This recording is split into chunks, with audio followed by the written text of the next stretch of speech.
আসসালামু আলাইকুম। কেমন আছেন সবাই? আশা করি আল্লাহর রহমতে সবাই ভালো আছেন। আলহামদুলিল্লাহ আমরাও ভালো আছি। আজকে খুব মজার একটা আ মানে ভর্তা আরকি ভর্তা বলেন বা মাখা বলেন যাই বলেন।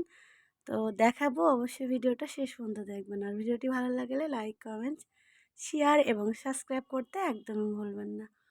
তো আজকে দেখাবো কাঁচা তেঁতুল বাটা। তো এইজন্য গাছে আমার বোনের ছেলে উঠে পাড়তেছে তেঁতুলটা। আর ওদের গাছ এটা একদম ঘরের গায়ে গাছটা। খুব বড় গাছ না, একটু ছোট সাইজের গাছ। এর জন্য ও পেড়ে দিল। তো তেঁতুলগুলা নিয়ে আসলাম। তেঁতুলগুলো খুবই জালি। তেঁতুল যেহেতু এখনও পাক ধরার অনেক দেরি, তো জালি একটু থাকবেই।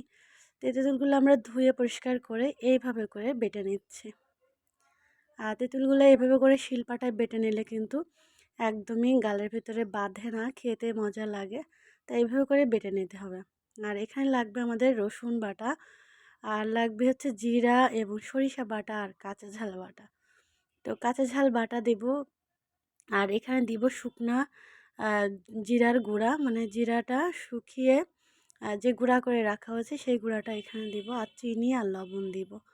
তো এগুলো সব দিয়ে আমরা ভালোভাবে এখন মেখে নেব। আর কিছুটা দিব লেবুর পাতা। লেবুর পাতার একটা সেন্ট আসে অনেক ভালো, মাশাআল্লাহ। তো মাখামাখি কিন্তু শেষ। আর দেখুন আমরা এইভাবে করে সার্ভ করে আপনাদেরকে দেখালাম, মাশাআল্লাহ অসাধারণ লাগছে। তো সবাই একবার হলেও ট্রাই করবেন ইনশাআল্লাহ। যারা টক ভালোবাসেন বিশেষ করে তারা তো অবশ্যই ট্রাই করবেন।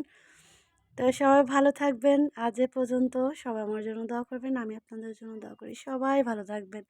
আল্লাহ হাফেজ।